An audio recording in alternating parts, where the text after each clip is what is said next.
ASAP Idukkiയുടെ first webinar series ആണ് നമ്മൾ ഇവിടെ സ്റ്റാർട്ട് ചെയ്യുന്നത്.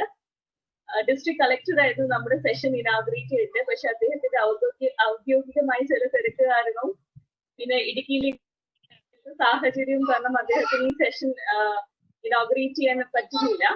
So we'll continue with the session. Today we have with us Dr. Vijitha Nair. She is a public health dentistry and National Youth Award winner ആണ്. ദുലൈ പോലും ചെറിയൊരു district മഹാരാഷ്ട്രയിൽ ഇത്രയും വലിയ അച്ചീവ്മെന്റ്, അതായത് NDS എടുക്കുക, എന്നിട്ട് കോളേജിലെ first rank holder, bronze medallist in Maharashtra, to the National Youth Award of 2019, Dental Innovation Award. ഇങ്ങനെ ആ ലിസ്റ്റ് അങ്ങ് പോവാണ്. Total 19 awards of which 3 are international awards. ഞാനിങ്ങനെ പറഞ്ഞു നീട്ടുന്നില്ല. I'll hand over the mic to Dr. Vijitha so she can share her life success story with us. Dr. Vijitha, welcome to the session. Hello friends. Myself Dr. Vijitha Nair. I'm a postgraduate in public health dentistry and I'm all the way from Maharashtra. So Malayalam എനിക്ക് സംസാരിക്കാൻ അറിയാം, എന്തായാലും ഞാൻ ഒരു മലയാളിയല്ല. ഞാൻ മഹാരാഷ്ട്രയിൽ ആണ് ജനിച്ചു വളർന്നതൊക്കെ, അപ്പൊ എനിക്ക് മലയാളം നന്നായിട്ട് സംസാരിക്കാൻ അറിയാം. അപ്പൊ ഞാൻ കണ്ടിന്യൂ ചെയ്യണതും മലയാളത്തിൽ തന്നെ ആയിരിക്കും. അപ്പൊ എന്തെങ്കിലും തെറ്റുകൾ ഉണ്ടെങ്കിൽ പ്ലീസ് ക്ഷമിക്കണം. ചിരിച്ചാലും കുഴപ്പമില്ല, പക്ഷെ ക്ഷമിക്കണം. ഓക്കെ. അപ്പോ എന്റെ ടോപ്പിക് എനിക്ക് തന്നിരിക്കുന്നത് ഡ്രീംസ് ടു റിയാലിറ്റി ആണ്. അപ്പൊ ഇന്നിപ്പോ എനിക്ക് ഈ ഒരു ടോപ്പിക് തരാൻ കാരണം എന്ന് വെച്ചാൽ എന്റെ ഏജ് 28 ആണെങ്കിൽ ഞാൻ അനുഭവിച്ച ഒരുപാട് കാര്യങ്ങളും ഒരുപാട് സ്ട്രഗിൾസും ഒക്കെ പോയിക്കൊണ്ട് ഞാൻ എന്റെ ഒരു സക്സസിലേക്ക് എത്തിയത്. എന്നുവെച്ചാൽ ഒരു നാഷണൽ അവാർഡ് ലെവലിലേക്ക് എത്തണം എന്നുണ്ടെങ്കിൽ I have gone through many struggles. അപ്പോൾ ആ ഒരു സ്ട്രഗിൾ, ആ ഒരു ഡ്രീംസ് ടു സക്സസ് എന്നുള്ള ഒരു സ്റ്റേജിലേക്ക് എത്തുമ്പോൾ ഞാൻ ഒരുപാട് കാര്യങ്ങൾ ഞാൻ പഠിച്ചിട്ടുണ്ട്. അപ്പോൾ എല്ലാവർക്കും അവരവരെ ഡ്രീംസ് ഉണ്ട്, എല്ലാവർക്കും സക്സസ് കിട്ടാറുണ്ട്, കിട്ടാതെ ഇരിക്കുന്നു. അപ്പൊ അങ്ങനെയുള്ള ഒരു സ്റ്റേജിൽ നമ്മൾ പഠിക്കേണ്ട കുറെ കാര്യങ്ങളുണ്ട്. അപ്പൊ എന്റെ ലൈഫിൽ ഞാൻ പഠിച്ചെടുത്ത കാര്യങ്ങൾ എനിക്ക് ഷെയർ ചെയ്യാൻ ആഗ്രഹമുണ്ട്. കാരണം ഈ ഒരു സെഷൻ എന്തുകൊണ്ട് ഇമ്പോർട്ടന്റ് ആണെന്ന് വിചാരിച്ച, ബിക്കോസ് മേ ബി എന്നെ പോലെ തന്നെ സക്സസ് ആയ ഒരുപാട് വ്യൂവേഴ്സ് ഉണ്ടാവും. അവർക്ക് ചിലപ്പോൾ തോന്നിയേക്കാം, എന്റെ സ്റ്റോറി കേൾക്കുമ്പോൾ ചിലപ്പോൾ തോന്നും, ഞാനും ഇതുപോലെയൊക്കെ അനുഭവിച്ചിട്ടുണ്ടല്ലോ എന്ന് വിചാരിക്കും. ചിലവര് ബിഗിനേഴ്സ് ആയിരിക്കും, സ്റ്റാർട്ടേഴ്സ് ആയിരിക്കും. അപ്പോൾ ചില സ്റ്റുഡൻസ് ഒക്കെ ആയിരിക്കും, അവർക്കൊക്കെ തോന്നും ഇതൊക്കെ if she can do, why I can do it, even I can do it. ആ ഒരു മോട്ടിവേഷൻ ആണ് നമ്മൾ ഇവിടെ ഉദ്ദേശിക്കുന്നത്. ചില ആൾക്കാർ ഫെയിലിയേഴ്സ് ആയിരിക്കും, അവര് ഇപ്പൊ ഒരു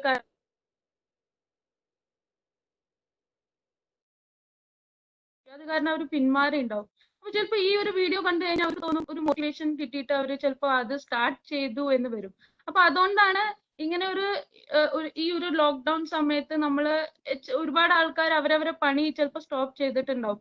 അപ്പൊ ഈ ഒരു സമയത്ത് നമ്മളെ ഡ്രീംസ് ഒരിക്കലും സ്റ്റോപ്പ് ചെയ്യാൻ പാടില്ല. എന്തൊരു കാര്യം ഉണ്ടായാലും we have to keep on going. So that is the ultimate aim of today's motivational speech. So I am going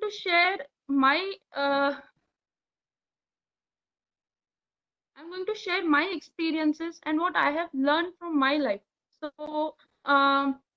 starting from my topic is dreams to reality. So there are many steps we are going to undergo to reach that level of success. So what all I have experienced, I'm going to share you. So let us see the journey of success through my eyes, what I have learned. അപ്പോൾ ആദ്യം തുടക്കം എന്ന് പറഞ്ഞാൽ dream എന്ന് പറയുമ്പോൾ നമ്മൾ ശരിക്കും പറഞ്ഞാൽ ഉറങ്ങിക്കിടക്കുമ്പോൾ കാണുന്ന സ്വപ്നങ്ങളായിരിക്കില്ല ശരിക്കുള്ള സ്വപ്നങ്ങൾ. കാരണം അത് റിയാലിറ്റി അല്ല, അത് വെറും നമുക്ക് ചിലപ്പോൾ ഉറക്കം ഉണർന്നു കഴിഞ്ഞിട്ട് നമ്മളെ dream, those are never called dreams. ശരിക്കും പറഞ്ഞാൽ ഒരു ഡ്രീം എന്ന് പറയുമ്പോൾ നമ്മൾ കണ്ണ് തുറന്ന് എന്ന് ആഗ്രഹിക്കുന്ന കാര്യങ്ങളാണ് real dreams. Means reality. Dreams R towards reality and those dreams R real. So ആ ഡ്രീമിനെ അപ്രോച്ച് ചെയ്യാൻ വേണ്ടിയിട്ടായിരിക്കണം നമ്മളെ അൾട്ടിമേറ്റ് ഗോൾ ഓഫ് ലൈഫ്. എനിക്ക് നിങ്ങളുടെ ഡ്രീം എന്താണെന്ന് എനിക്ക് അറിഞ്ഞൂടാ, but everybody of course has dreams. അപ്പോൾ നിങ്ങളുടെ ഡ്രീം എന്താണെന്ന് എനിക്കറിയാം. But if at all you are holding a dream, please do not stop. Keep holding your dream. And നമ്മളൊരു സ്വപ്നം കാണുമ്പോൾ എന്ന് പറയുമ്പോൾ നമ്മൾക്ക് ജീവിതത്തിൽ എന്തെങ്കിലും ഒന്ന് ആയി മാറണം, എന്തെങ്കിലും ചെയ്യണം എന്ന് നമുക്ക് തോന്നുമ്പോൾ അതാണ് യഥാർത്ഥത്തിലുള്ള ഡ്രീം. ഒരിക്കലും ഇന്ന് തുടങ്ങിയിട്ട് നാളെ തീരും എന്നുള്ള ചെറിയ ഷോർട്ട് പീരിയഡിലുള്ള കാര്യങ്ങൾ ഒരിക്കലും ഡ്രീം ആവില്ല. അത് വെറും ചെറിയ കാര്യങ്ങളായിരിക്കും. ഡ്രീം എന്ന് പറയും നമ്മളെ ഒരു ജീവിതത്തില് നമ്മളെ എയിമാണ് നമുക്ക് ഇങ്ങനെ ആയി മാറണം. അത് അതിന്റെ ഡ്യൂറേഷൻ ലോങ് ആയിരിക്കും. അപ്പൊ ഈ ഡ്യൂറേഷനിൽ നമ്മൾ ഓരോ ഡ്രീമും കാണുമ്പോൾ നമുക്ക് ഒരുപാട് be ready to face many difficulties, and those difficulties will be lot of pain, lot of failures, struggles and disappointment. ഒരുപാട് അണ്ടർ എസ്റ്റിമേഷൻ ഉണ്ടാവും നിങ്ങൾക്ക്. ഈ ഒരു ജേർണിയിൽ ഒരുപാട് ആൾക്കാർ നിങ്ങൾക്ക് അണ്ടർ എസ്റ്റിമേറ്റ് ചെയ്യും, നിനക്ക് ചെയ്യാൻ പറ്റില്ല, അല്ലെങ്കിൽ അയ്യേ ഇതെന്താ ചെയ്യണം. പക്ഷെ അങ്ങനെയുള്ള ഒരു പീരീഡ് വരുമ്പോൾ നമ്മൾ ഒരിക്കലും നമ്മളെ സ്റ്റോപ്പ് ചെയ്യാൻ പാടില്ല. നമുക്ക് ഒരു പീരീഡ് വരും, അയ്യോ ഇത് എന്നെ കൊണ്ട് ചെയ്യാൻ പറ്റുമോ എന്ന് നമുക്കൊരു ഡൗട്ട്, നമ്മളെ മുകളിൽ തന്നെ ഒരു സംശയം വന്നു പോകും. ചിലപ്പോൾ നമുക്ക് തോന്നും, നമ്മൾ ദൈവത്തിനോട് ചോദിക്കും, വൈ മീ, ഞാൻ എന്തുകൊണ്ട് ഇങ്ങനത്തെ പ്രശ്നങ്ങൾ ഫേസ് ചെയ്യണോ എന്ന് നമുക്ക് തോന്നിപ്പോകും. വൈ എന്നുള്ളൊരു ക്വസ്റ്റ്യൻ നമുക്ക് വന്നു പോകും. അപ്പോൾ ആ ഒരു സമയത്ത് നമ്മൾ ഒരിക്കലും നമ്മളെ ഡ്രീംസ് ഗീവ് അപ്പ് ചെയ്യരുത്. അതാണ് ഇമ്പോർട്ടൻറ്റ്.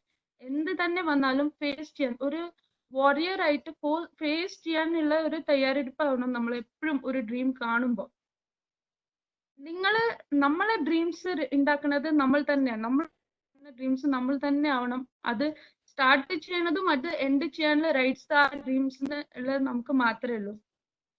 മറ്റുള്ളവർ ഒരു ഡ്രീം കണ്ടു ആൻഡ് അത് ഫുൾഫിൽ ചെയ്യാൻ വേണ്ടി ഇറങ്ങി പുറപ്പെടരുത്. ഇപ്പൊ ഫോർ എക്സാമ്പിൾ നമ്മളിപ്പോ എനിക്ക് എഞ്ചിനീയർ ആവണം, പക്ഷെ forcefully my father is telling me to become a doctor.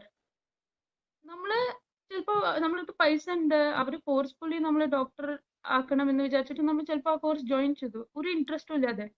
ഇടയ്ക്ക് കയറി നമുക്ക് ചിലപ്പോൾ പാസ്സാവാൻ പറ്റില്ല, അല്ലെങ്കിൽ നമുക്ക് അത് വിജയിക്കാൻ പറ്റില്ല. നമുക്ക് ഇടയ്ക്ക് ആ ഒരു ഇൻട്രസ്റ്റ് പോകും. Because it is not your vision, it is not your dream, it is somebody's dream you are fulfilling. So you might be landing up to failure.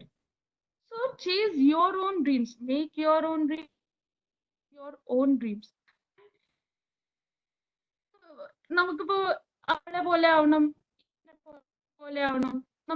നമുക്ക് ഒരുപാട് ലെജൻസ്, നമ്മളെ റോൾ മോഡൽസ് ഉണ്ടാവും. നമ്മൾ അവരെ പോലെ ആവാൻ ശ്രമിക്കണോ, അവരുടെ ഐഡിയാസ് നമ്മൾ നോക്കണോ. പക്ഷെ നമ്മൾ എന്നും മറ്റുള്ളവരെ പോലെ കോപ്പി ചെയ്യുകയാണെങ്കിൽ നമ്മൾ വെറും ഒരു കോപ്പി കാറ്റ് മാത്രമായി മാറും. എനിക്ക് അവളെ പോലെ ആവണം, ഇവളെ പോലെ. What is unique in you? എനിക്ക് എപ്പോഴും ഇഷ്ടമുള്ള കാര്യം, നമ്മൾ മറ്റുള്ളവരെ കോപ്പി ചെയ്യാതെ നമുക്ക് എന്താവാൻ പറ്റും, നമ്മുടെ ഉള്ളിൽ എന്താണ് ഒരു uniqueness. B unique, be different. നമുക്ക് ഒരു കാര്യം ഏറ്റെടുക്കാൻ നമ്മൾ ഒരു ലീഡർഷിപ്പ് എടുത്ത്, അല്ലെങ്കിൽ ഒരു ലീഡർഷിപ്പ് ക്വാളിറ്റി നമ്മളെ ഉള്ളിൽ ഉണ്ടാവണം. ലീഡർ എന്ന് പറയുമ്പോൾ നമുക്ക് എല്ലാവർക്കും നോർമൽ വഴി കൂടെ എല്ലാവരും പാസ് ആവണോ, എല്ലാവരും പോകും. പക്ഷെ ഒരു ലീഡർ എന്താണ്, ആദ്യം അവർ പോകും, ആണെങ്കിൽ മറ്റുള്ളവരെ ഫോളോ ചെയ്യും. അതാണ് ഒരു ലീഡർ എന്ന് വെച്ചാൽ ഒരു അൺട്രാവൽഡ് വഴി, ഒരു വഴിയാണ് നമുക്ക് നമ്മളെ ലൈഫിൽ ചൂസ് ചെയ്യേണ്ടത്. എന്ന് വെച്ചാൽ ഈ ഉള്ളൊരു ജേർണി, നമ്മളെ ഡ്രീം, ആ ജേർണി നിറയെ കുണ്ടും കുഴിയും. It will be like zigzag, ups and downs, everything, but be ready to face all those steps, because it is a part of your game.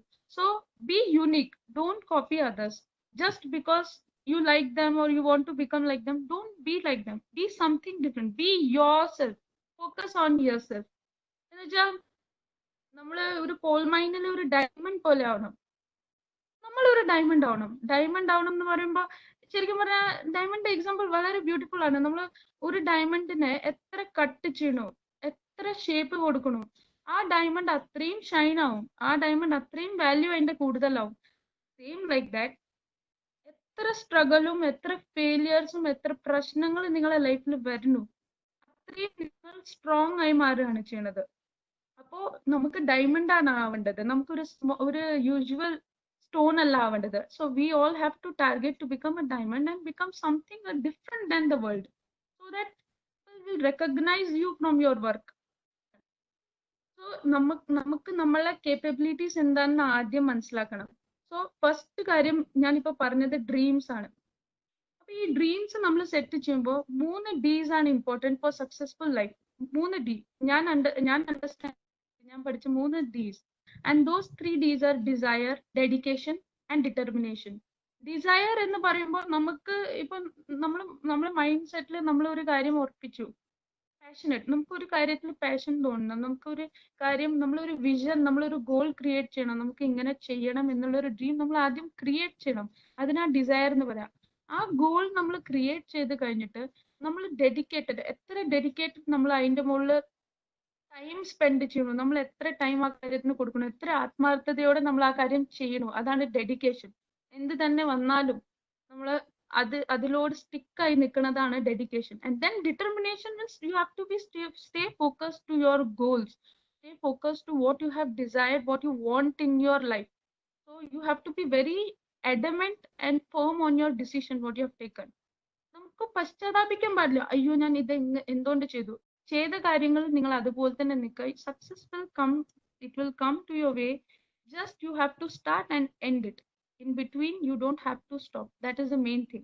So these are the 3 Ds, that is desire, dedication and determination. അത് കഴിഞ്ഞിട്ട് ഏറ്റവും വലിയ നമ്മളെ ഈ ഒരു ജേർണിയിലെ ഏറ്റവും വലിയ important കാര്യമാണ് ചാലഞ്ച്. ഈ ചാലഞ്ച് എന്ന് പറയുന്ന സംഭവം നമുക്ക് എന്ത് തന്നെ ആയാലും we are ready for anything. ഒരു ചാലഞ്ച്, ലൈഫിൽ ഒരു ചാലഞ്ച് ഇല്ലാതെ നമുക്ക് നമ്മളെ ഉള്ളിലത്തെ കഴിവ് ഒരിക്കലും മനസ്സിലാക്കാൻ പറ്റില്ല. നമ്മൾ ഏതൊരു ചാലഞ്ച് വന്നാലും നമ്മളോട് ഒരാള് ജസ്റ്റ് ചാലഞ്ച് ചെയ്യാൻ, ഓ നിനക്ക് അത് പറ്റില്ല, just tell them, just accept the challenge boldly that you can do it. You cannot step back if you are accepting a challenge. Okay, എല്ലാവർക്കും ഷോർട്ട് കട്ട്സ് ആണ്, ഇപ്പോഴത്തെ കാലത്ത് എല്ലാവർക്കും ഷോർട്ട് കട്ട്സ് ആണ് ഇഷ്ടം, ഈസി വേ. എങ്ങനെ വേഗം പൈസ ഉണ്ടാക്കാൻ പറ്റും, എങ്ങനെ വേഗം കാര്യങ്ങൾ നേടാൻ പറ്റും, അതാണ് വേണ്ടത് എല്ലാവർക്കും ഷോർട്ട് കട്ട്സ്. ഇപ്പോൾ ഒരുപാട് കാര്യങ്ങൾ ഉണ്ടെന്ന് വെച്ചാൽ നമ്മളെ അച്ഛന്റെ ബിസിനസ് ഉണ്ട്, അത് നമ്മൾ മുന്നിലേക്ക് കൊണ്ടുപോകണു, ആൻഡ് പിന്നെ നമ്മൾ വലിയ ബില്ലേനിയർ ആയി, അതിലൊന്നും വലിയ കാര്യമില്ല. ബിക്കോസ് ഓൾറെഡി ഉണ്ടാക്കിയ കാര്യം വി ആർ ജസ്റ്റ് സക്സീഡിങ്, അത്രേ ഉള്ളൂ, വേറെ വലിയ ഇതൊന്നുമില്ല. You have to start from zero and become a hero. That is what we need. Because every legends have their own stories. അവര് സീറോന്നായിരിക്കും തുടങ്ങിയിട്ടുണ്ടാവുക, അവര് ഫെയിലിയേഴ്സ് എന്നായിരിക്കും അവർ പഠിച്ചിട്ടുണ്ടാവുക. അപ്പൊ അതാണ് നമ്മൾ. So anything can be done accept the challenge. No one has done before, accept the challenge. It's impossible, accept the challenge. And every challenge can make you better and better. So അത് challenge ആണ്. അപ്പൊ എന്ത് കാര്യം ഉണ്ടെങ്കിലും challenge accept ചെയ്യാൻ ready ആയി നിൽക്കുക, like A Warrier. അടുത്ത കാര്യം നമ്മളെ ലൈഫിൽ നമ്മൾ ഫേസ് ചെയ്യേണ്ട ഏറ്റവും ഇമ്പോർട്ടൻറ്റ് ഫേസ് ആണ് സ്ട്രഗിൾ, ഹാർഡ് വർക്ക്. സ്ട്രഗിൾ ഇല്ലാതെ ഒരു കാര്യം നമുക്ക് നേടാൻ പറ്റില്ല. സിമ്പിൾ ആയിട്ട് ഒരു കാര്യവും നമുക്ക് നേടാൻ പറ്റില്ല. നമ്മൾ സ്ട്രഗിൾ ചെയ്താലേ നമ്മൾ സ്ട്രോങ് ആവുള്ളൂ. Strength and strong are directly proportional. നമ്മൾ സ്ട്രഗിൾ ചെയ്യുമ്പോൾ നമുക്ക് ഒരുപാട് പ്രശ്നങ്ങൾ, ഒരുപാട് ഫെയിലിയേഴ്സ്, ഡിസപ്പോയിന്റ്മെന്റ്, ഇതൊക്കെ നമ്മൾ ഫേസ് ചെയ്യും. But remember, this pain or this failure are actually your friend. They are actually making you more immune towards your problems, and they are making you more and more strength. They are making you more strong, and they are making you more, they give you more courage to win. നമ്മൾ വിചാരിക്കണേക്കാളും കൂടുതൽ strong ആയിരിക്കും നമ്മൾ. അപ്പൊ നമ്മളെ ഉള്ളിലത്തെ strength എന്താന്ന് നമ്മൾ കണ്ടുപിടിക്കണം. സോ നമ്മളെ സ്ട്രഗിൾ ആയിരിക്കും. നമ്മളിപ്പോ ഞാൻ ഒരു ദിവസം സക്സസ്ഫുൾ, ഞാനിപ്പോ സക്സസ്ഫുൾ ആണ്, അപ്പൊ ഞാൻ പറയുമ്പോൾ, ഞാൻ എന്റെ സ്റ്റോറി ഷെയർ ചെയ്യുമ്പോൾ എനിക്ക് ഏറ്റവും കൂടുതൽ പറയാനുണ്ടാവുക എന്റെ സ്ട്രഗിളിനെ പറ്റിയായിരിക്കും. എനിക്ക് ഇത്രയും ബുദ്ധിമുട്ടുണ്ടായിരുന്നു. നമുക്ക് എപ്പോഴും ഓർമ്മ ഉണ്ടാവുക നമ്മൾക്ക് ബുദ്ധിമുട്ട് വന്ന ആ ഒരു സമയത്ത് നമ്മൾ എങ്ങനെ അവിടെ നിന്ന് പുറത്തേക്ക് ഇറങ്ങി എന്നുള്ള സ്റ്റോറി ആയിരിക്കും ഏറ്റവും കൂടുതൽ നമ്മൾ മനസ്സിൽ ഇരിക്കുന്നുണ്ടാവുക. അപ്പോ ഈ ഏതൊരു ലെജൻഡ്സ് ഉണ്ടെങ്കിലും അവർ ഈ സ്ട്രഗിൾ കൂടെ പോയി തന്നെയാണ് അവർ വലിയൊരു മനുഷ്യനായി മാറേണ്ടത്. സോ നമ്മളെ ഓരോ പ്രശ്നങ്ങള്, നമ്മളെ ഫെയിലിയേഴ്സ് അത് സക്സസ് സ്റ്റെപ്പിംഗ് സക്സസ് എന്ന് പറയില്ലേ നമ്മള്, എന്നുവെച്ചാൽ ഫെയിലിയേഴ്സ് കാരണം നമുക്ക് സക്സസിലേക്ക് ഒരു വഴിയാണെന്ന് നമ്മൾ പറയില്ലേ. സോ നമ്മള് ഫെയിലിയേഴ്സിനെ എപ്പോഴും ചെറുതായിട്ട് കാണരുത്. ഇൻഫാക്ട് ആ ബാഡ് എക്സ്പീരിയൻസും ഫെയിലിയേഴ്സ് കാരണമായിരിക്കും നമ്മൾ ഏറ്റവും കൂടുതൽ സ്ട്രോങ് ആയി മാറുന്നത്. ഫോർ എക്സാമ്പിൾ, നമുക്ക് ചിക്കൻ പോക്സ് വരുന്നു. ജീവിതത്തിൽ ഒരു പ്രാവശ്യം ചിക്കൻ പോക്സ് വന്നാൽ നമ്മളെ ഉള്ളിൽ ഒരു ആന്റിബോഡീസ് റെഡി ആവും. ആന്റിബോഡീസ് റെഡി ആയി കഴിഞ്ഞിട്ട് നമുക്ക് പിന്നെയും ചിക്കൻ പോക്സ് വരാനുള്ള ചാൻസസ് ഇല്ല. വൈ? ബിക്കോസ് നമ്മുടെ ഉള്ളിൽ ആന്റിബോഡീസ് ഉണ്ട്. വീണ്ടും നമുക്ക് ആ ഒരു ഡിസീസ് വരുമ്പോൾ നമുക്ക് അതിനോട് ഫൈറ്റ് ചെയ്യാനുള്ള ഒരു നമ്മളടുത്ത് പ്രതികാര ശക്തി ഉണ്ട്. അതേപോലെ ജീവിതത്തിൽ നമ്മൾ പ്രശ്നങ്ങൾ നേരിടുമ്പോഴല്ലേ അടുത്ത പ്രാവശ്യം അതേപോലത്തെ ഒരു പ്രശ്നങ്ങൾ വരുമ്പോൾ നമുക്കത് നേരിടാനുള്ള കഴിവുണ്ടാവുള്ളൂ. പക്ഷെ നമ്മൾ തെറ്റ് ചെയ്യണത് ശരിയാണ്. തെറ്റ് ഒരു പ്രാവശ്യം ചെയ്യണം പഠിക്കാൻ വേണ്ടി. പക്ഷേ നമ്മൾ ചെയ്യുന്ന തെറ്റ് ഒരിക്കലും വീണ്ടും വീണ്ടും റിപ്പീറ്റ് ചെയ്യരുത്. അതൊരിക്കലും പാടില്ല. സോ അതാണ് actually like an antibody in your whole story. പിന്നെ സ്ട്രഗിൾ കഴിഞ്ഞു, ചാലഞ്ച് കഴിഞ്ഞു. അത് കഴിഞ്ഞിട്ട് മെയിൻ ഒരു കാര്യം എന്ന് പറഞ്ഞാൽ എക്സ്പെക്ടർ ആണ്. എക്സ്പെക്ടർ എന്ന് പറയുമ്പോൾ യുണീക്നെസ്. നമ്മൾ എല്ലാ മനുഷ്യന്റെ ഉള്ളിലും ഹിഡൻ ആയിട്ടുള്ള ഒരു പ്രത്യേക കഴിവുണ്ട്, ഒരു യുണീക്നെസ് ഉണ്ട്, ഒരു എക്സ്പെക്ടർ ഉണ്ട്. ആ എക്സ്പെക്ടർ നമ്മളെ ഉള്ളിൽ ഉള്ളത് നമ്മൾ തന്നെ കണ്ടുപിടിക്കണം. മറ്റൊരാള് നമ്മളോട് പറയില്ല നീ ഇതാണ് നിന്റെ കഴിവ്, അല്ലെങ്കിൽ ഇതാണ് നീ ഈ കാര്യമാണ് നിന്റെ ഉള്ളിൽ ഏറ്റവും നല്ലതുള്ളത് എന്ന് മറ്റുള്ളവർക്ക് കണ്ടുപിടിക്കാൻ പറ്റില്ല. ബിക്കോസ് നമ്മൾ മറ്റുള്ളവരെ പരിചയപ്പെടുമ്പോൾ ഒരു സർട്ടൻ പീരിയഡ് വരെ നമുക്ക് ഒരാൾ നമ്മളെ കാണുന്നുള്ളൂ, അല്ലെങ്കിൽ ഒരു കഴിവ് മാത്രമായിരിക്കും അവർ കാണുന്നത്. അതുകൊണ്ട് അവർക്ക് തോന്നും അതാണ് നമ്മളെ കഴിവ്. പക്ഷെ അല്ല, നമുക്ക് നമ്മൾ ജനിച്ചപ്പോ മുതൽ ഇതുവരെ നമുക്ക് നമ്മളെ തന്നെ നന്നായിട്ട് അറിയാം. അപ്പൊ നമുക്ക് നമ്മളെ ഉള്ളിലത്തെ എക്സ്പെക്ടർ എന്താണെന്ന് നമുക്ക് കണ്ടുപിടിക്കാൻ പറ്റും. അപ്പൊ നമ്മളാണ് ശരിക്കും നമ്മളെ ഉള്ളിലത്തെ കഴിവുകൾ നമ്മൾ കണ്ടുപിടിക്കേണ്ടത്. So for that we have to invest time in yourself. നമ്മൾ എന്താണ്, നമുക്ക് എന്ത് ചെയ്യാൻ പറ്റും, നമ്മൾ എന്തൊക്കെയാണെന്നൊക്കെ, നമുക്ക് എന്തൊക്കെ ചെയ്യാൻ പറ്റുള്ള കഴിവ് നമ്മൾ സ്വയം തന്നെ കണ്ടറിയണം. ഫോർ എക്സാമ്പിൾ, എന്റെ എക്സ്പെക്ടർ ഞാൻ പിടിച്ചിരിക്കുന്നത്, അല്ലെങ്കിൽ ഞാൻ വിചാരിക്കുന്നത് എന്റെ എക്സ്പെക്ടർ വാശിയാണ്. ഇപ്പൊ തോന്നും വാശി എങ്ങനെ ഒരാളെ എക്സ്പെക്ടർ ആവാം. അതെ, വാശി എന്ന് പറയുമ്പോൾ നല്ല വാശി. എനിക്ക് ഒരുപാട് വാശിയുള്ള ഒരാളാണ്. വാശി എന്ന് പറയുമ്പോൾ എനിക്ക് മറ്റുള്ളവർ ഒരു കാര്യം ചെയ്യുമ്പോ എനിക്ക് എന്തുകൊണ്ട് ചെയ്തുകൂടാ, എനിക്ക് എന്തുകൊണ്ട് പറ്റൂടാ, എനിക്കും പറ്റും, ഞാനും ചെയ്യും എന്നുള്ളൊരു വാശി എനിക്ക് എല്ലാ കാര്യത്തിലും ഉണ്ട്. ഞാൻ കോളേജിലായിരുന്നപ്പോഴും എവിടെ ഒരു കാര്യം, ഒരു കുട്ടി ഡ്രോയിങ് ചെയ്താൽ അവർക്ക് വല്ല ഗിഫ്റ്റും കിട്ടിയാൽ എനിക്ക് എന്തുകൊണ്ട് പറ്റൂടാ, ഞാനും ചെയ്യും. അങ്ങനെ ഞാനും ചെയ്യും. അങ്ങനെ ഡ്രോയിങ്, അങ്ങനെ പല ഫീൽഡ്സിലും. എന്ന് വെച്ചാൽ നമ്മളിപ്പോ ഒരു ഭക്ഷണം കഴിക്കുകയാണെങ്കിൽ ഭക്ഷണം കഴിക്കാതെ നമുക്ക് പറയാൻ പറ്റുമോ അത് ടേസ്റ്റി ആണോ അല്ലേന്ന്? അതുപോലെ തന്നെ നമ്മൾ ഒരു കാര്യം ഏറ്റെടുക്കാതെ, അല്ലെങ്കിൽ നമ്മൾ ഒരു കാര്യം ചെയ്ത് നോക്കാതെ സ്റ്റാർട്ട് ചെയ്ത് നമുക്ക് എങ്ങനെ പറയാൻ പറ്റും നമുക്ക് അറിയോ ഇല്ലേന്ന്? ഞാൻ പാട്ട് പാടും, ഞാൻ ഡാൻസ് കളിക്കും, ഞാൻ ഡ്രോയിങ് ചെയ്യും, ഞാൻ കുക്കിംഗ് ചെയ്യും, ഞാൻ സ്പോർട്സ് കളിക്കും, ഞാൻ ബുക്ക് എഴുതിയിട്ടുണ്ട്. എനിക്ക് ബുക്ക് വായിക്കാൻ പോലും ഇഷ്ടമില്ലാത്ത ആള് ഞാൻ ഒരു ഡിവോഷണൽ ആയിട്ടുള്ള ഒരു ബുക്ക് എഴുതിയിട്ടുണ്ട്. എനിക്ക് പാട്ട് ഞാൻ പഠിച്ചിട്ടില്ല, പക്ഷെ ഞാൻ പാട്ട് പാടിയിട്ടുണ്ട്. ഞാൻ ആൽബം ഇറക്കിയിട്ടുണ്ട്, എന്റെ അയ്യപ്പൻ എന്നുള്ളൊരു ആൽബം ഞാൻ ആൽബം ഇറക്കിയിട്ടുണ്ട്. എന്നുവെച്ചാൽ നമുക്ക് എല്ലാം ചെയ്യാൻ പറ്റും. ചെയ്യാൻ പറ്റിയില്ലെങ്കിൽ നമ്മൾ ചെയ്ത് നോക്കുക, ട്രൈ ചെയ്യുക. നമുക്ക് പറ്റുകയാണെങ്കിൽ നമ്മളത് മുന്നിലോട്ട് പോവാ, ഇല്ലെങ്കിൽ നമ്മൾ അവിടെ സ്റ്റോപ്പ് ചെയ്യുക. ബട്ട് നമ്മൾ ചെയ്ത് നോക്കുക. അപ്പൊ അങ്ങനെയുള്ള ഒരു വാശി എനിക്കുള്ള കാരണം ഏതൊരു കാര്യം ഉണ്ടെങ്കിലും ഞാൻ ആദ്യം ചെയ്ത് നോക്കും, എന്നിട്ടേ എനിക്ക് പറ്റുമോ ഇല്ലേന്ന് പറയും. അപ്പൊ ആ ഒരു വാശി എന്റെ ഉള്ളിൽ ഉള്ള കാരണം അതെന്റെ എക്സ്പെക്ടറായി ഞാൻ കൂട്ടാക്കുന്നു. ഓക്കെ, പിന്നെ ഉള്ള കാര്യം എന്ന് പറഞ്ഞാൽ സപ്പോർട്ട് ആൻഡ് ട്രസ്റ്റ്. ഈ ഒരു കാര്യം വളരെ ഇമ്പോർട്ടന്റ് ആണ്. എന്ന് വെച്ചാൽ നമുക്ക് ട്രസ്റ്റ്, നമ്മളെ സ്വന്തം ആത്മവിശ്വാസം എന്ന് പറയും. ഏതൊരു കാര്യം ഏറ്റെടുത്താലും നമുക്കൊരു വിശ്വാസം വേണം, ഒരു ആത്മവിശ്വാസം. എനിക്ക് ചെയ്യാൻ പറ്റും എന്നുള്ളൊരു വിശ്വാസം വളരെ ഇമ്പോർട്ടന്റ് ആണ്.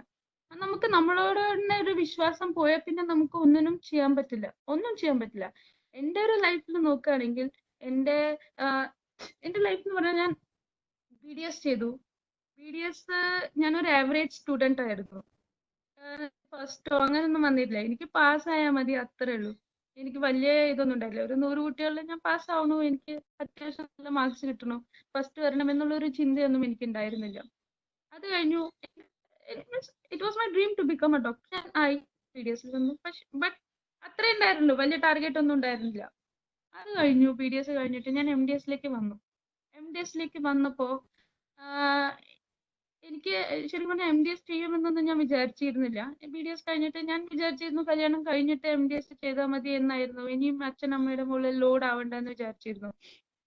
ബട്ട് എൻ്റെ അച്ഛൻ എനിക്ക് അഡ്മിഷൻ മേടിച്ചു തന്നു MDSൽ. ഓഫ് കോഴ്സ് അതിൽ ഒരു ഫൈനാൻഷ്യൽ പോസ്റ്റ് ഗ്രാജുവേഷൻ എന്നൊക്കെ പറയുമ്പോൾ ഒരു ഫൈനാൻഷ്യൽ ഇൻവെസ്റ്റ്മെന്റ് അതിലുണ്ട്. എൻ്റെ അച്ഛൻ പറഞ്ഞു ഗോ ഫോർ ഇറ്റ്, എൻ്റെ മകൾ ഒരു MDS ആവണം എന്നുള്ളൊരു his vision. And when he said I was ready for it. Okay, എൻ്റെ അച്ഛൻ എനിക്ക് വേണ്ടി ഇത്രയും ചെയ്യണുണ്ടല്ലോ, അതിനേക്കാളും വലിയ കാര്യമൊന്നുമില്ല. I didn't expect that will happen in my life. So ഞാൻ വിചാരിച്ചു ഓക്കെ, എൻ്റെ അച്ഛൻ എനിക്ക് അഡ്മിഷൻ തന്നു, ഇനി ഇനി വേണ്ടത് ഈ 3 years of journey I have to prove myself that I am something. എൻ്റെ അച്ഛൻ എനിക്ക് എൻ്റെ മുകളിൽ കാണിച്ച വിശ്വാസം അത് നിലനിൽക്കണം എന്നുണ്ടെങ്കിൽ to prove myself I have to do something. അങ്ങനെ വിചാരിച്ചിട്ടാണ് ഞാൻ ആ ഒരു ഡ്രീം കണ്ടത്. 3 പേരിൽ എന്തെങ്കിലും ആവണം, എന്തെങ്കിലും ചെയ്യണം, എനിക്ക് ഫസ്റ്റ് വരണം എന്നുള്ളൊരു ചിന്ത എൻ്റെ മനസ്സിൽ ഫസ്റ്റ് മുതലേ ഉണ്ടായിരുന്നുള്ളൂ. എൻ്റെ അടുത്ത് ഒരു വൈറ്റ് ബോർഡ് ഉണ്ടായിരുന്നു. ആ വൈറ്റ് ബോർഡിൽ ഞാൻ എഴുതി വെച്ചിരിക്കുന്നു gold medal, to achieve gold medal, this is my goal. ഞാൻ എന്തെങ്കിലും എൻ്റെ റൂമിൽ ഇരിക്കുമ്പോൾ ഞാൻ മറക്കുകയാണെങ്കിൽ എനിക്ക് ആ സംഭവം എൻ്റെ മുന്നിൽ കാണുമ്പോൾ, ഞാൻ ആക്ച്വലി വൈറ്റ് ബോർഡ് മേടിച്ചു വെച്ചത് പഠിക്കാൻ വേണ്ടിയിട്ടായിരുന്നു, പക്ഷെ ഞാൻ അതൊന്നും പഠിച്ചിട്ടില്ല. ഞാൻ വലിയ അക്ഷരത്തിൽ അത് എഴുതി വെച്ചിരുന്നു ഗോൾഡ് മെഡൽ എന്ന്, ഗോൾഡ് മെഡൽ ഫോർ ലൈഫ്. അത് കാണുമ്പോഴൊക്കെ എനിക്ക് സെൽഫ് മോട്ടിവേഷൻ ആയിരുന്നു. എനിക്ക് no, I cannot forget my dreams. That is my aim, that is my goal, that is my desire, what I want in my life. And my journey started. ഞാൻ 3 years of എൻ്റെ ജേർണിയിൽ ഞാൻ ഒരുപാട് അനുഭവിച്ച കാര്യങ്ങൾ എന്ന് പറഞ്ഞാൽ, എനിക്ക് സപ്പോർട്ടിൽ എൻ്റെ അച്ഛനും എൻ്റെ അമ്മയും, പിന്നെ ഞാൻ വിശ്വസിക്കുന്ന എൻ്റെ ദൈവം അയ്യപ്പനാണ്. ഞാൻ ഒരുപാട് വിശ്വസിക്കുന്ന ഒരു ദൈവമാണ് അയ്യപ്പൻ. പിന്നെ എനിക്ക് എന്നെ മാത്രം വിശ്വാസം, ഈ 4 കാര്യങ്ങൾ മാത്രമേ എനിക്ക് വിശ്വാസമായിട്ട് എൻ്റെ കൂടെ ഉള്ളത് എപ്പോഴും ഇപ്പോഴും. എനിക്ക് കോളേജിൽ പോയപ്പോ ഞങ്ങളെ കൂടെയുള്ള സ്റ്റുഡൻസും ജൂനിയേഴ്സും സീനിയേഴ്സും അവരൊക്കെ ഉണ്ടായിരുന്നു, ടീച്ചേഴ്സ് ഉണ്ടായിരുന്നു, കോളേജിലെ പ്രിൻസിപ്പൽ ഉണ്ടായിരുന്നു. എന്നാൽ എനിക്ക് ഒരിക്കലും എൻ്റെ ജേർണിയിൽ ഒരിക്കലും എനിക്ക് അവരെ സപ്പോർട്ടോ അല്ലെങ്കിൽ അവരെ ഒരു ഗൈഡൻസോ ഒരിക്കലും കിട്ടിയിട്ടില്ല. എപ്പോഴും എനിക്ക് കിട്ടിയിരിക്കുന്നത് അണ്ടർ എസ്റ്റിമേഷൻ. ഇവൾ എന്ത് ചെയ്യാനാണ്, ഞാൻ എന്ത് നല്ല കാര്യങ്ങൾ ചെയ്താലും നിന്നെ കൊണ്ട് പറ്റില്ല, ഇതായിരുന്നു അണ്ടർ എസ്റ്റിമേഷൻ. അതെന്തായിരിക്കും എന്ന് പറഞ്ഞാൽ, ഞാൻ BDSൽ ഞാൻ ഭയങ്കര ഒരു നോട്ടി ഗേൾ ആയിരുന്നു. എന്ന് വെച്ചാൽ ഒരുപാട് സംസാരിക്കുക, അങ്ങനെയൊക്കെ കളിച്ച് നടക്കുക, അങ്ങനെയൊക്കെ. മേ ബി ആ ഒരു ഇംപ്രഷൻ കാരണമായിരിക്കും അവരെന്നെ ജഡ്ജ് ചെയ്തത്, എനിക്ക് ഇവളെ കൊണ്ടൊന്നും പറ്റില്ല എന്ന് അങ്ങനെ വിചാരിച്ചിട്ടുള്ളൂ. എൻ്റെ കൂടെ MDSൽ അഡ്മിഷൻ എടുത്തത് ഫസ്റ്റും സെക്കൻഡും BDSൽ വരുന്ന കുട്ടികളായിരുന്നു എൻ്റെ കൂടെ ഉണ്ടായിരുന്നത്. ഫസ്റ്റ് ഇയറിൽ ഞാൻ എത്തിയപ്പോൾ എനിക്ക് ഒരു പ്രസന്റേഷൻ ഉണ്ടായിരുന്നു. ആ പ്രസന്റേഷൻ ഞാൻ പ്രസന്റ് ചെയ്തപ്പോൾ എനിക്ക് ഫസ്റ്റ് കിട്ടി. അതില് അന്നായിരുന്നു എൻ്റെ തുടക്കം. ആ ഒരു ഫസ്റ്റ് ഇന്റർനാഷണൽ കോൺഫറൻസ് ആയിരുന്നു അത്, സബ്ജക്ട് കോൺഫറൻസ്. അതിൽ എനിക്ക് ഫസ്റ്റ് കിട്ടി. അത് കിട്ടിയപ്പോൾ മറ്റുള്ളവരൊക്കെ ഞെട്ടിപ്പോയി. അന്ന് ഞാൻ അനുഭവിച്ച കാര്യം എന്ന് പറഞ്ഞാൽ, ഞാൻ ഫസ്റ്റ് കിട്ടി കോളേജിലേക്ക് തിരിച്ചു വരുമ്പോൾ എൻ്റെ കൂടെയുള്ള കുട്ടികളൊന്നും എന്നോട് മിണ്ടുന്നില്ല. എൻ്റെ പ്രിൻസിപ്പളിനും ഒരു എക്സ്പെക്ടേഷൻ ഉണ്ടായിരുന്നില്ല ഇവിടെ ജയിക്കുമെന്ന്. ആർക്കും ഒരു സന്തോഷം ഉണ്ടായിരുന്നില്ല. ഞാൻ അന്ന് ഒറ്റയ്ക്കേ ഉണ്ടായിരുന്നുള്ളൂ. എൻ്റെ സക്സസ് ഞാൻ ഒറ്റയ്ക്കേ എൻജോയ് ചെയ്തിട്ടുണ്ടായിരുന്നു. മറ്റുള്ളവർക്ക് ഭയങ്കര അസൂയയും ജലസി ഇതൊക്കെ ഉണ്ടായിരുന്നു, ബട്ട് ഞാൻ അത് എൻജോയ് ചെയ്യായിരുന്നു. അങ്ങനെയായിരുന്നു എൻ്റെ ഒരു അവാർഡിന്റെ ഒരു തുടക്കം. അന്നായിരുന്നു എനിക്ക് ഫസ്റ്റ് ഇയറിൽ ഫസ്റ്റ് അവാർഡ് കിട്ടിയത്. ഒരു പ്രാവശ്യം എനിക്ക് അവാർഡ് കിട്ടി കഴിഞ്ഞപ്പോൾ നമുക്ക് സക്സസിന് ഒരു ടേസ്റ്റ് കിട്ടിയപ്പോൾ എനിക്ക് ഇനിയും വേണമല്ലോ എന്നുള്ള ആഗ്രഹം, എനിക്ക് കൂടുതലും ഇനിയും ജയിക്കണം. അവരെ മറ്റുള്ളവരെ ജലസി ശരിക്കും പറഞ്ഞാൽ അണ്ടർ എസ്റ്റിമേഷൻ ഞാൻ എൻജോയ് ചെയ്യായിരുന്നു. എനിക്ക് ഇനിയും വാശി, എൻ്റെ ഉള്ളിലത്തെ ആ ഒരു എക്സ്പെക്ടറാണ് വാശി. ഇനിയും കാണിക്കണം, ഇവരൊക്കെ കാണിച്ചു കൊടുക്കണം. I have to prove them they are wrong and I am the best. ആ ഒരു വാശിയോടെ ഞാൻ ഓരോ കാര്യങ്ങൾ ചെയ്യുമ്പോൾ എൻ്റെ ജേർണി അവിടുന്ന് തുടങ്ങുകയായിരുന്നു. അങ്ങനെ തുടങ്ങുമ്പോൾ പല അവാർഡ്സും കാര്യങ്ങളും ഞാൻ എന്നുവെച്ചാൽ എന്തൊരു കാര്യം ചെയ്താലും ആൾക്കാർ എന്നെ അണ്ടർ എസ്റ്റിമേറ്റ് ചെയ്യും. എന്തൊരു കാര്യം പേഷ്യന്റ് ചെയ്യുകയാണെങ്കിലും എന്ത് ചെയ്യുകയാണെങ്കിലും എന്നെ സ്റ്റോപ്പ് ചെയ്യാനേ ആൾക്കാർ വന്നിരുന്നുള്ളൂ. അതേപോലെ ഒരു ഫസ്റ്റ് ടൈം ഞാനൊരു അവാർഡ് അപ്ലൈ ചെയ്തു. ഒരു ഞങ്ങളെ ഡെന്റൽ ഓസ്കർ അവാർഡാണ്. അത് ഞാൻ അപ്ലൈ ചെയ്തു.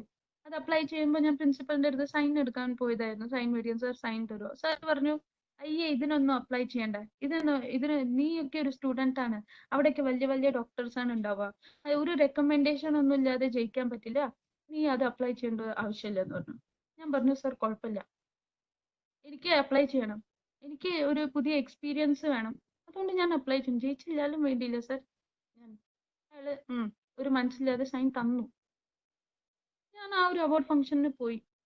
ഞാനൊരു 4 കാറ്റഗറിക്ക് അപ്ലൈ ചെയ്തിരുന്നു. ഞാൻ പോയി. അവിടെ പോയപ്പോൾ നോക്കുമ്പോൾ സാറ് പറഞ്ഞ പോലെ അവിടെയുള്ള ഫുൾ ഡോക്ടേഴ്സ് ഒക്കെ വലിയ വലിയ ഡോക്ടേഴ്സ് ആയിരുന്നു. പേര് കേട്ട ഡോക്ടേഴ്സും എല്ലാവരും സീനിയേഴ്സ്. ഞാൻ മാത്രം ഒരു ജൂനിയർ. ഞാൻ അങ്ങനെ അതിന്റെ ഇടയ്ക്ക് പോകുമ്പോൾ ഏലിയന്റെ പോലെയൊക്കെ തോന്നി എനിക്ക്.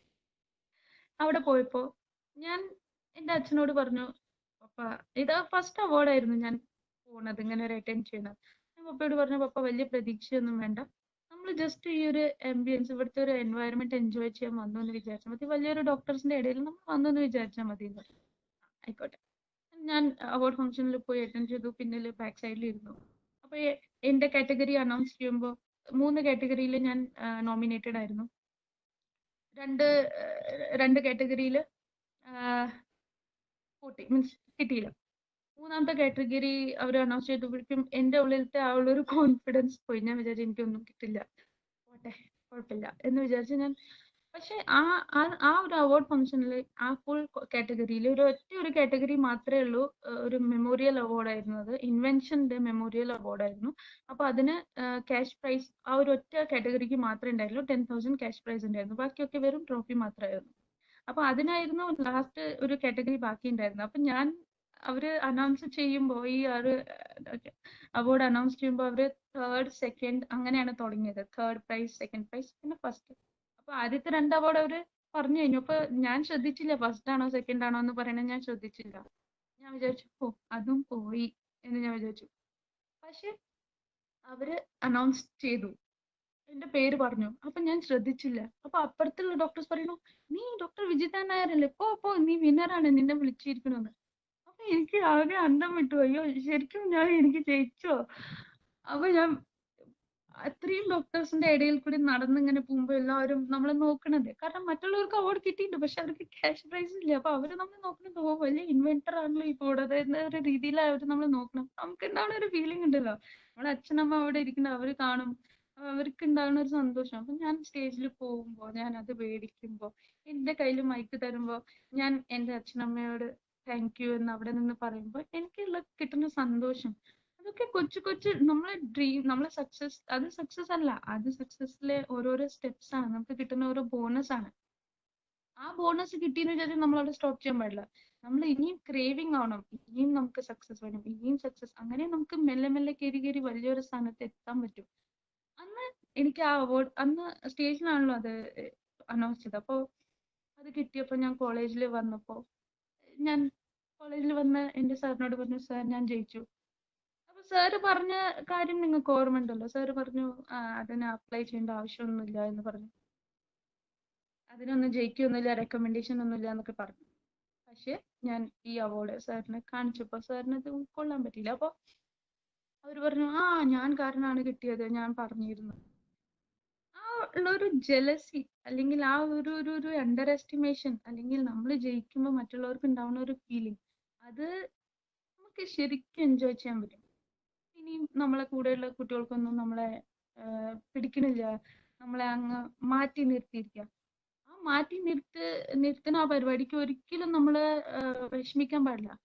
നമ്മൾ മാറി നിൽക്കണം, കാരണം നമ്മൾ മറ്റുള്ളവരെ പോലെയല്ല. നമ്മൾ മാറി നിൽക്കണമെങ്കിൽ നമ്മൾ ഒറ്റയ്ക്കുള്ള, നമ്മൾ വാരിയറാണ്, നമ്മൾ മറ്റുള്ളവരെക്കാളും ഡിഫറെന്റ് ആണ് എന്ന് വിചാരിക്കണം. ഒരിക്കലും അവർ മാറ്റി നിർത്തിയത് നമ്മൾ അണ്ടർ എസ്റ്റിമേഷനോ അല്ലെങ്കിൽ നമ്മൾ ഒരു ഫെയിലിയർ ആയിട്ട് കാണരുത്.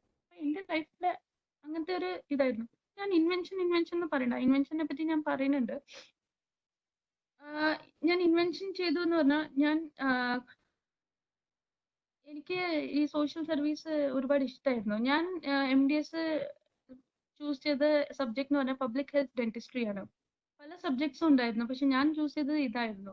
കാരണം ഇതിൽ ക്യാമ്പ്സും സർവേ കാര്യങ്ങളൊക്കെ, സോഷ്യൽ സർവീസും കാര്യങ്ങളൊക്കെ റിലേറ്റഡ് ഉള്ള ഒരു ഡിപ്പാർട്ട്മെന്റ് ആയിരുന്നു ഈ പബ്ലിക് ഹെൽത്ത് ഡെന്റിസ്ട്രി. അപ്പൊ എനിക്ക് ഈ പബ്ലിക്കിനോടുള്ള ഒരു ഈ ഹെൽപ്പ് ചെയ്യണം, ക്യാമ്പ് ചെയ്യണം, ഫ്രീ ട്രീറ്റ്മെന്റ് ചെയ്യണം എന്നുള്ളവരൊക്കെ ഉള്ളൊരു ഇഷ്ടം കാരണം ഞാൻ ഈ ഫീൽഡ് ചൂസ് ചെയ്യായിരുന്നു. അപ്പോൾ പല ക്യാമ്പ്സും റൂറൽ ഏരിയസിലും ക്യാമ്പും ഒക്കെ പോയി നടത്തുന്ന ഫ്രീ ഡെന്റൽ ട്രീറ്റ്മെന്റ് ഒക്കെ കൊടുക്കണ എനിക്ക് ഭയങ്കര ഇഷ്ടമായിരുന്നു ആ സമയത്ത്. അപ്പോ അങ്ങനെ ഇരിക്കെ ഞാൻ ഇങ്ങനെ ആലോചിച്ചു, നമുക്ക് പോവാൻ പറ്റിയ ഏരിയയിലൊക്കെ നമുക്ക് പോയി ഡെന്റൽ ട്രീറ്റ്മെന്റ് കൊടുക്കാൻ പറ്റും. പക്ഷെ നമുക്ക് എത്താൻ പറ്റാത്തോടത്ത് എന്ന് വെച്ചാൽ റൂറൽ ഏരിയ ആയാലും ആദിവാസി ഏരിയ ആയാലും ഇലക്ട്രിസിറ്റി ഇല്ലാത്ത ഏരിയ ആയാലും അവർക്കൊക്കെ ഡെന്റൽ ട്രീറ്റ്മെന്റ് ഇപ്പൊ നമുക്ക് കൊടുക്കണമെന്നുണ്ടെങ്കിൽ എങ്ങനെ കൊടുക്കാൻ പറ്റും? അവരുടെ അടുത്ത് എങ്ങനെ നമുക്ക് എത്താൻ പറ്റും? നമുക്ക് ഭയങ്കര ബുദ്ധിമുട്ടുള്ള കാര്യമാണ്. അവരെന്ത് ചെയ്യും? അവർക്ക് പല്ലില്ലേ, അവർക്ക് വേദന ഇല്ലേ, അപ്പൊ എങ്ങനെ അവരെ അടുത്ത് നമുക്ക് എത്താൻ പറ്റും? ആ ഒരു ചിന്ത കാരണമാണ് ഞാൻ വിചാരിച്ചു എന്തെങ്കിലും ചെയ്യാൻ പറ്റുമോ അവർക്ക് വേണ്ടി എന്നുള്ളൊരു ചിന്ത. നമ്മൾ ആലോചിക്കുമ്പോഴേ നമുക്ക് ഇൻവെൻഷൻ ചെയ്യാൻ പറ്റുമോ. നമ്മള് ചിലപ്പോ പൊട്ടത്തരങ്ങളായിരിക്കും നമ്മൾ വിചാരിക്കുന്നത്, ആലോചിക്കുന്നത്. ആ ഒരു പൊട്ടത്തരത്തിലായിരിക്കും നമ്മൾ ഒരു വലിയ സയന്റിസ്റ്റ് ആവുന്നത്.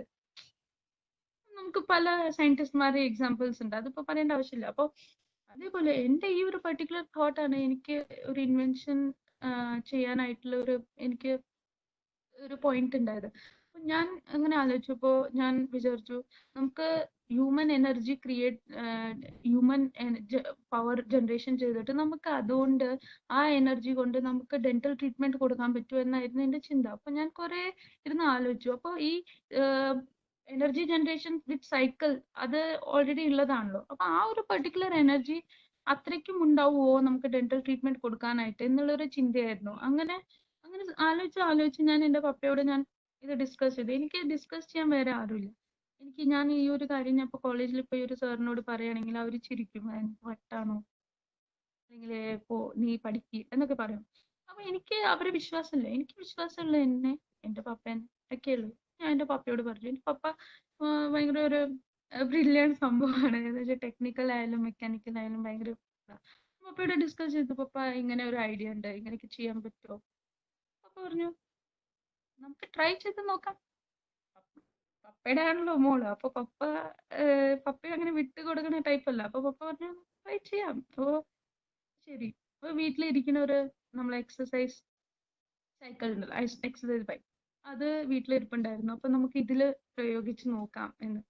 അങ്ങനെ ഞങ്ങൾ രണ്ടുപേരും ഡിസ്കസ് ചെയ്തിട്ട് അത് ഞങ്ങള് ഒരു സ്ക്രാപ്പിലൂടെ ഞങ്ങൾ ഉണ്ടാക്കിയെടുത്തൊരു സംഭവം അത് വർക്കിംഗ് മോഡലായി മാറി. ഞങ്ങൾക്ക് എനർജി ജനറേറ്റ് ചെയ്യാൻ പറ്റി. ആ എനർജി ജനറേറ്റ് ചെയ്തിട്ട് ഞങ്ങൾക്ക് ഈ പല്ലിന്റെ ഉള്ളിൽ ക്യാവിറ്റി ഉണ്ടാക്കുന്ന ഒരു മൈക്രോ മോട്ടറും പല്ല് ക്ലീൻ ചെയ്യുന്ന സ്കെയിലർ, ആ സ്കെയിലറും അൾട്രാസോണിക് സ്കെയിലറും പിന്നെ ഒരു ലൈറ്റ് സോഴ്സിനും ഈ 3 സംഭവത്തിനും ഇലക്ട്രിസിറ്റി കൊടുക്കാൻ പറ്റിയ ഒരു മോഡൽ ഞങ്ങൾ വർക്കിംഗ് ഉണ്ടാക്കി.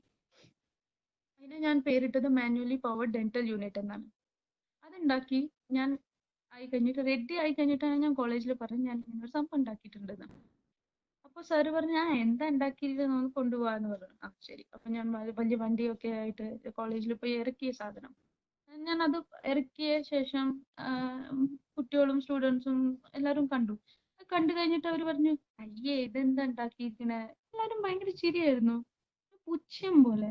അപ്പൊ ഞാനത് കണ്ടിട്ട് അയ്യോ നമ്മൾ ഉണ്ടാക്കിയ സാധനം അത്രയ്ക്ക് മോശമാണോ എന്ന് എനിക്ക് തോന്നി തുടങ്ങി. പിന്നെ ഞാൻ വിചാരിച്ചു ശരിയാക്കി തരാം. Just wait and see. നമ്മൾ അങ്ങനെ കൊച്ചാക്കരുത് എന്ന് നമ്മൾ മനസ്സിൽ വിചാരിച്ചു. അതാണ് വാശി വേണം. എന്റെ വാശിയാണ് ഏറ്റവും വലുത്. അങ്ങനെ ഞാൻ ആ സംഭവം എടുത്തു കൊണ്ടുപോയി. എല്ലാരും ഭയങ്കര പുച്ഛത്തോടെ അത് കളിയാക്കി തമാശയും സൈക്കിളിന്റെ മുകളിൽ ഇരുന്ന് നോക്കലും ഒരു തമാശയൊക്കെ. ശരി ആയിക്കോട്ടെ, കുഴപ്പമില്ല.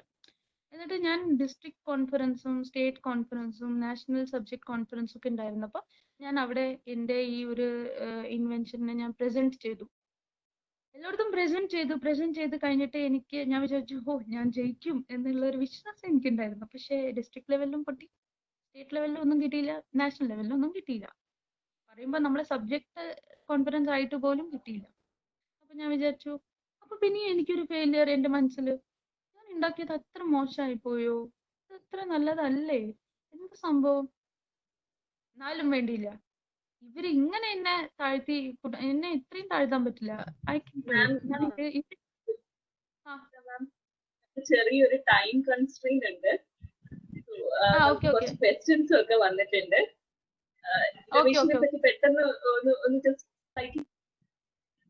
ക്വസ്റ്റ്യൻസിലേക്ക് കിടക്കായിരുന്നു. ഇന്നോവേഷനെ പറ്റിയിട്ടാണ് മാം സംസാരിച്ചുകൊണ്ടിരിക്കുന്നത്. അപ്പൊ അത് എന്തിനെ പറ്റി? മാമിന്റെ ഡെന്റൽ ഇന്നോവേഷന്റെയും ആ സ്റ്റെപ്സ് അല്ലേ മാം ഇപ്പൊ പറയുന്നത്. അപ്പൊ അതിനെ ഒന്ന് ജസ്റ്റ് ചെറുതായിട്ട് ഒന്ന് കൺക്ലൂഡ് ചെയ്യുകയാണെങ്കിൽ നമുക്ക് ക്വസ്റ്റ്യൻസിലേക്ക് കിടക്കായിരുന്നു. കാരണം ഓൾറെഡി ആയി നമ്മുടെ സെഷൻ 4 വരെ. ശരി ശരി. അപ്പൊ ജസ്റ്റ് അതായിരുന്നു. അപ്പൊ എന്റെ വർക്കിംഗ് മോഡൽ ആയിരുന്നു. അപ്പോ ആ ഒരു അണ്ടർ എസ്റ്റിമേഷൻ ഉള്ള കാരണം എനിക്ക് പിന്നീട് ഒരു ഗവൺമെന്റ് വെബ്സൈറ്റിൽ ഞാൻ നാഷണൽ യൂത്ത് അവാർഡിന്റെ ഒരു ഇത് കണ്ടു. അതിൽ നോക്കുമ്പോൾ അതിന്റെ ക്രൈറ്റീരിയാസ് ഒക്കെ മാച്ച് ആവുന്നുണ്ട്. ഞാൻ എനിക്ക് അപ്ലൈ ചെയ്യാൻ പറ്റിയതാണെന്ന് ഞാൻ അപ്ലൈ ചെയ്തു അതിലേക്ക്. അതിൽ excellence in social service and invention ആയിരുന്നു. അപ്പൊ ഞാൻ ക്രൈറ്റീരിയാസ് ഒക്കെ നമ്മൾ ചെയ്യുന്ന ഏതൊരു കാര്യം ഡോക്യുമെന്റേഷൻ ചെയ്ത് വെക്കുന്നത് വളരെ ഇമ്പോർട്ടന്റ് ആണ്. ഫോട്ടോസ് ആയാലും ഡോക്യുമെന്റേഷൻ ആണെങ്കിലും അത് സേവ് ചെയ്ത് വെക്കണം. എപ്പോഴും അത് ആവശ്യം വരും. ഞാൻ ഡോക്യുമെന്റേഷൻ ചെയ്യുന്ന കാരണം ഞാൻ അവിടെ രക്ഷപ്പെട്ടു. എനിക്കത് അയച്ചു കൊടുക്കാൻ പറ്റി. അങ്ങനെ നാഷണൽ യൂത്ത് അവാർഡിൽ ഞാൻ അത് അയച്ചു കൊടുത്തു. അത് ഇൻവെസ്റ്റിഗേറ്റ് ആയി, എല്ലാം കഴിഞ്ഞു. എനിക്ക് അവിടുന്ന് ഗവൺമെന്റ് ഓഫ് ഇന്ത്യയുടെ ലെറ്റർ വന്നു, ഞാൻ വിന്നറാണ്. അപ്പോൾ ഞാൻ ഡൽഹിയിൽ പോയിട്ട് ഡൽഹിയിൽ ഈ ഒരു എനിക്ക് അവാർഡ് നാഷണൽ യൂത്ത് അവാർഡ് കിട്ടിയത് യോഗി ആദിത്യനാഥും പിന്നെ സ്പോർട്സ് മന്ത്രി രാജ്വർദ്ധൻ റാത്തോർ അവരെ കൈകൊണ്ടായിരുന്നു കിട്ടിയിരുന്നത്. അപ്പൊ ചെറിയൊരു ഡിസ്ട്രിക്ട്, ഒരു ധൂലെ ഡിസ്ട്രിക്ട്, ആർക്കും അറിയാത്തൊരു ചെറിയ ഡിസ്ട്രിക്റ്റിലത്തെ ഒരാള് നാഷണൽ ലെവലിൽ എത്തിയിട്ട് ആ ഒരു അവാർഡ് മേടിക്കുമ്പോൾ നമുക്ക് ഉണ്ടാവുന്ന ആ ഒരു സക്സസ്, അവിടെയാണ് സക്സസ്. എന്റെ ഹാപ്പിയസ്റ്റ് അച്ചീവ്മെന്റ് എന്താണെന്ന് പറഞ്ഞാൽ ഞാൻ ആ ഒരു അവാർഡ് മേടിച്ചിട്ട് ഞാൻ ആ മെഡലൊക്കെ എന്റെ കഴുത്തിലിട്ട് 50,000 ക്യാഷ് പ്രൈസ് ഒക്കെ ഉണ്ടായിരുന്നു. അത് മേടിച്ചിട്ട് ഞാൻ എന്റെ ഫാദറിന്റെ കഴുത്തിൽ കൊണ്ട് ഇടുമ്പോൾ അവർക്ക് ഉണ്ടായിരുന്ന ആ ഒരു സന്തോഷം, അവരുടെ കണ്ണിലുണ്ടായിരുന്ന ആ ഒരു കണ്ണീര് സന്തോഷം കൊണ്ട്, that was my achievement in my life. ഞാൻ മൂന്ന് വർഷം മുന്നേ ഞാൻ ഇതിലേക്ക് ഇറങ്ങിയപ്പോൾ ഞാൻ എന്തെങ്കിലും ആവണമെന്ന് ഞാൻ വിചാരിച്ചത് ആ 3 വർഷം കഴിഞ്ഞപ്പോൾ എനിക്ക് കിട്ടിയപ്പോൾ, നാഷണൽ അവാർഡ് കിട്ടിയപ്പോൾ എന്റെ അച്ഛനെ ഞാൻ ചെയ്ത് കാണിച്ചു കൊടുക്കുമെന്നുള്ളൊരു ഇതുണ്ടായിരുന്നു. ആ വിഷൻ അത് എന്റെ സക്സസിലേക്ക് എത്തിയപ്പോൾ ആ ഒരു സന്തോഷം എനിക്ക് പറഞ്ഞറിയിക്കും. And because of that national award people started knowing me. I don't know people, but people know me because of what I have done. Might be a reason why I'm talking to you today. So be different so that that world will know you for that. ആ ഒരു വിശ്വാസം, ആ ഒരു journey ആണ് important. ഇതാണ് എൻ്റെ ഒരു successful life. എന്തായാലും എൻ്റെ ലൈഫ് പറയണമെങ്കിൽ ഒരുപാടുണ്ട്. അപ്പോൾ നമുക്ക് ടൈം കൺസ്ട്രെയിൻസ് ഉള്ള കാരണം നമുക്ക് ഇത്. പിന്നെ അത് മാത്രമല്ല, എനിക്ക് ഈ MDSൽ കഴിഞ്ഞപ്പോൾ തേർഡ് ഇയറിൽ ഞാൻ ഒരു ആവറേജ് സ്റ്റുഡന്റ് ആയിരുന്നു. ഞാൻ പറഞ്ഞില്ലേ BDSൽ ആവറേജ് സ്റ്റുഡന്റ് ആയിരുന്നു. പക്ഷേ MDSൽ ഞാൻ കോളേജിൽ ഫസ്റ്റ് ആയിരുന്നു. ആൻഡ് എനിക്ക് മഹാരാഷ്ട്രയിൽ തേർഡ് ബ്രോൺസ് മെഡലിസ്റ്റ് ആയിരുന്നു. അപ്പോൾ എൻ്റെ കൂടെ ഉണ്ടായിരുന്ന ഫസ്റ്റും സെക്കൻഡും വരുന്ന BDSൽ എപ്പോഴും കുട്ടികളുടെ കൂടെ ഇരിപ്പുണ്ടായിരുന്നു.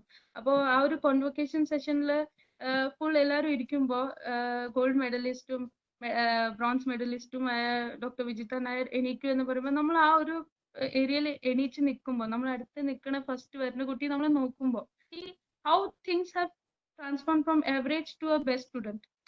അപ്പോൾ ആ ഒരു സക്സസ്ഫുൾ സ്റ്റോറിയാണ് ഇമ്പോർട്ടൻറ്റ്. മീൻസ് നമ്മുടെ വിഷൻ നമുക്ക് ഇങ്ങനെ ആവണമായിരുന്നു. And that has been achieved by me. So anything എന്ത് തന്നെ ആയാലും don't stop and just say one mantra. You can do it and you have to do it. You will not stop. That is what I have to give a message from my life to you. വീണ ചേച്ചി, നമ്മളെ questions എന്താണ്? നമുക്ക് session start ചെയ്യുന്നതിന് മുമ്പ് തന്നെ ഒരു question വന്നത് related to your MBS and BDS ആയിരിക്കും. ജിനീഷ് മാത്യു ആണ് ചോദിച്ചിരിക്കുന്നത്. Could you please share the tips to cure root caries? Root caries cure ചെയ്യാനുള്ള സ്റ്റെപ്സ് എന്തെങ്കിലും പറയാമോ? എന്തെങ്കിലും ടിപ്സ് ഉണ്ടെങ്കിൽ കൊടുക്കാമോ? ഡെന്റൽ ഹൈജീൻ റിലേറ്റഡ് ആണ്. root caries or tooth caries? Root caries ആണ് പറഞ്ഞിരിക്കുന്നത്. റൂട്ട് കേരീസ് എന്ന് പറയുമ്പോൾ നമുക്ക് നമ്മളെ ഈ ഏജിൽ റൂട്ട് കേരീസ് കാണാൻ സാധ്യതയില്ല. ഇറ്റ് ഈസ് 50 ഏജ് കഴിഞ്ഞുള്ള ഒരു ഏജ് ഗ്രൂപ്പിലാണ് ഈ റൂട്ട് കേരീസ് എന്ന് പറഞ്ഞ സംഭവം വരുന്നത്. ബേസിക്കലി ഈ റൂട്ട് കേരീസ് എപ്പോഴാണ് വരിക എന്ന് പറഞ്ഞാൽ നമ്മളെ പല്ല് എക്സ്പോസ്ഡ് ആയിരിക്കും. നമ്മളെ എക്സ്പോസ് അല്ലാത്ത പാർട്ടാണ് ഈ എല്ലിന്റെ ഉള്ളിലും ഈ ഗംസിന്റെ ഉള്ളില് ഹിഡൻ ആയിരിക്കുന്ന ഒരു സംഭവമാണ് ഈ റൂട്ട് എന്ന് പറയുന്നത്. അത് കാണില്ല. At the normal age unless and until നമ്മളെ ഈ ഗംസ് റിസൈഡ് ആയി പോയത് എന്ന് വെച്ചാൽ ഇപ്പൊ ആൾക്കാർ ഹാർഡ് ബ്രഷിങ് ചെയ്യുകയാണെങ്കിൽ നമ്മളെ ഈ തൊണ്ണെന്ന് പറയുന്നില്ലേ, ഈ ഗംസ് തേഞ്ഞു പോകും. ആ തേഞ്ഞു പോകുമ്പോഴാണ് നമ്മളെ ഈ ഉള്ളിലത്തെ ഇരിക്കുന്ന റൂട്ട് എക്സ്പോസ് ആയി പോവുക. അപ്പൊ അങ്ങനെ ഇരിക്കുവേ നമ്മൾ കഴിക്കുമ്പോഴും കാര്യങ്ങളൊക്കെ അവിടെ പോയി കുടുങ്ങുമ്പോൾ ഈ റൂട്ട് ഭയങ്കര സെൻസിറ്റീവ് ആയിരിക്കും. അപ്പൊ ആ ഒരു ഏരിയയിൽ ഫുഡൊക്കെ പോയി അക്യുമുലേറ്റ് ആവുമ്പോഴാണ് ഈ റൂട്ട് കേരീസ് തുടങ്ങുക. So you don't have to worry. If you are a middle age person you don't have to worry. It will be like 50+ ഏജില് പുവർ ഹൈജീൻ ഒക്കെ ഉള്ള ആൾക്കാർക്കാണ് അധികവും ഈ root caries. It is not very common, but it is in case such a root caries happen, it will be the worst situation of your teeth. So ആ ഒരു കേസിൽ ഒന്നെങ്കിൽ പല്ല് എടുക്കേണ്ടി വരും, കാരണം അപ്പോഴേക്കും പല്ലൊക്കെ ഇളകാൻ തുടങ്ങും. So you don't have to worry about root caries. You just have to maintain your oral hygiene. Always use soft toothbrush, not even medium or hard, soft toothbrush. So you will never land up with root caries. Next. Okay, we have another question from Akhil Surendran. Ma'am, smart work or hard work, which is better? Huh? Smart work or hard work, which is better? No, it both goes hand to hand. See, smart work is important. That see, whenever you are desiring something, you have to first how you have to achieve. You have to have that objectives. How you are going to achieve. You are going to achieve this. What is your target, and how you are going to achieve it. So that time, while directing or planning out your successful or your goal, you have to be very important is you have to be smart enough to how to plan out your steps. So you have to be smart also. At if you are smart also, you have to do a lot of hard work in that. So smart and hard, you both go hand in hand. Okay, so അത് രണ്ടും ഉണ്ടാവും. നമുക്ക് അടുത്തൊരു question ഉള്ളത്, ജീവിതത്തിൽ ഒത്തിരി ശ്രമിച്ച് പരാജയപ്പെട്ട പ്രതീക്ഷ കൈവിട്ട ആളുകൾ നമ്മുടെ ഇടയിൽ ഒത്തിരി ഉണ്ട്. ജീവിതകാലം കൊണ്ട് തന്നെ വിജയം കൈവരിച്ച താങ്കൾക്ക് എങ്ങനെ അവരെ ഉയർത്തിവരാൻ സാധിക്കും? അവരുടെ മനോബലം കൂട്ടാൻ നമുക്ക് എന്ത് ചെയ്യാൻ സാധിക്കും? അതായത് ഒട്ടും ശുഭാപ്തി വിശ്വാസം ഇല്ലാത്തവരെയാണ് ഉദ്ദേശിക്കുന്നത്. ഇപ്പൊ പറഞ്ഞല്ലോ, ഇതേപോലെ ഇപ്പൊ നമുക്ക് ഒരു ആത്മവിശ്വാസം ഉണ്ടാവണം. അതാണ് ഇമ്പോർട്ടന്റ്. എന്ന് വെച്ചാൽ നെവർ എക്സ്പെക്ട്. നമ്മളിപ്പോ ഒരു കാര്യം തുടങ്ങി വെച്ച ജേർണിയാണ് എന്ന് വെച്ചാൽ നമ്മളാണ് സ്റ്റാർട്ട് ചെയ്ത്, നമ്മളാണ് എൻഡ് ചെയ്യണത്. ഈ ഒരു കാര്യത്തിൽ എന്ന് പറഞ്ഞാൽ നമ്മള് അത് തുടങ്ങുമ്പോൾ തന്നെ നമ്മൾ റെഡി ആയി നിൽക്കണം. നമുക്ക് അങ്ങനത്തെ ഒരു പ്രശ്നങ്ങൾ വരാൻ പോണതാണ്. We have to do it by hook or crook. We have to do it. അങ്ങനെയുള്ള സമയത്ത് never expect somebody will come and somebody will help us or somebody will motivate us or അങ്ങനെയല്ല. നമ്മൾ ചാടിയ കുഴിയിൽ അത് ഉണ്ടെങ്കിൽ മീൻസ് അതാണ് നമ്മൾ എപ്പോഴും ഫോക്കസ്ഡ് ആയിരിക്കണം. ഫോക്കസ്ഡ് ആയിരിക്കുമ്പോൾ നമുക്ക് ഒരിക്കലും സ്റ്റോപ്പ് ചെയ്യാൻ പറ്റില്ല. അതിനാണ് ഞാൻ പറഞ്ഞ ഒരു സീക്രട്ട് മന്ത്രം എപ്പോഴും പറയണം, I can do it, I will do it, I will do it. അത് ആ ഒരു മന്ത്രം എപ്പോഴും മനസ്സിൽ പറഞ്ഞാൽ മതി. നമുക്ക് ഫെയിലിയർ വരുമ്പോൾ നമ്മളെ ഉയർത്തി കൊണ്ടുവരാനുള്ള ഒരു മന്ത്രമാണത്. അതുകൊണ്ട് ഒന്നെങ്കിൽ നിങ്ങൾ ഇതുപോലെ ഇപ്പൊ ഞാനിപ്പോ സ്പീച്ച് പറയുമ്പോൾ ചിലപ്പോ ഇതേപോലെ ഫെയിലിയേഴ്സ് ഉള്ള ആൾക്കാർ ചിലപ്പോൾ അത് കേട്ട് കഴിഞ്ഞാൽ അവർക്ക് തോന്നും, ഓ ഇല്ല, it is not so hard, if she can do it, I can do it. അപ്പോൾ അങ്ങനെ ഒരു മോട്ടിവേഷണൽ ഒന്നെങ്കിൽ നിങ്ങൾ മോട്ടിവേഷണൽ സ്പീച്ചസ് വേണം, മെഡിറ്റേഷൻ ചെയ്യാം. അങ്ങനെയുള്ള നമ്മളെ മൈൻഡിനെ കൺട്രോൾ ചെയ്യാൻ പറ്റിയ എന്ത് വക കാര്യങ്ങളാണെങ്കിലും നിങ്ങൾ അത് ചെയ്യണം. അതേ ഒരു വഴിയുള്ളൂ. But you cannot stop. If you are stopping, your dreams are going to end. നമുക്ക് ഡെന്റൽ ഹൈജീൻ റിലേറ്റഡ് 1-2 ക്വസ്റ്റ്യൻസ് കൂടി വന്നിട്ടുണ്ട്. ലോക്ക്ഡൌൺ പീരീഡിൽ ഡെന്റൽ ക്യാവിറ്റീസ് ഒക്കെ വരികയാണ്, ടൂത്ത് വരികയാണെങ്കിൽ എന്താണ് നമുക്ക് റെമഡി ഉള്ളത്? ബിക്കോസ് നമുക്ക് ഹോസ്പിറ്റൽസിലൊക്കെ പോവാന്ന് പറയുമ്പോൾ അത്ര പോസിബിൾ അല്ല. And another question is dental health related to tension? Dental health related to tension. Okay. അല്ല, ഈ ഒരു കാര്യം പറഞ്ഞല്ലോ, ഈ ഒരു ലോക്ക്ഡൌൺ പീരിയഡിൽ എന്ന് വെച്ചാൽ ഞങ്ങൾക്ക് സ്പെഷ്യലി ഇപ്പൊ ഞാനൊരു ക്ലിനിക്ക് നടത്തുന്നുണ്ട്, ഡെന്റൽ ക്ലിനിക്ക്. അപ്പൊ എനിക്ക് അറിയാം അതിന്റെ പ്രശ്നം എന്താ. എനിക്കിപ്പോ എന്റെ ക്ലിനിക്ക് നടക്കണില്ല, എനിക്കിപ്പോ കാശ് കിട്ടുന്നില്ലല്ലോ, എനിക്ക് അതല്ല ഇപ്പൊ എന്റെ വിഷമം. അറ്റ് ദ പ്രസന്റ് സിറ്റുവേഷൻ ഈ ഒരു ലോക്ക്ഡൌൺ എക്സ്പെക്ട് ചെയ്യാതെ പല പേഷ്യൻസും നമ്മളെ ഏറ്റെടുത്തിട്ട് അവരെ പണി നമ്മൾ തുടങ്ങി, റൂട്ട് കനാൽ ആയാലും നമ്മൾ തുടങ്ങി വെച്ചിട്ടുണ്ട്. പക്ഷെ അത് എൻഡ് ചെയ്യാൻ പറ്റില്ല, because it is a step by step process. അപ്പൊ അങ്ങനെ ഇരിക്കെ നമ്മൾ ഇൻകംപ്ലീറ്റ് ആയ ട്രീറ്റ്മെന്റ് കാരണം പേഷ്യൻസിന് അവിടെ പെയിൻ വരുന്നുണ്ട്. അപ്പൊ എനിക്ക് പല പേഷ്യൻസിനെയും കോൾ വരുന്നുണ്ട്, മാഡം ഭയങ്കര പെയിൻ ആവുന്നുണ്ട്, എന്താ ചെയ്യാ.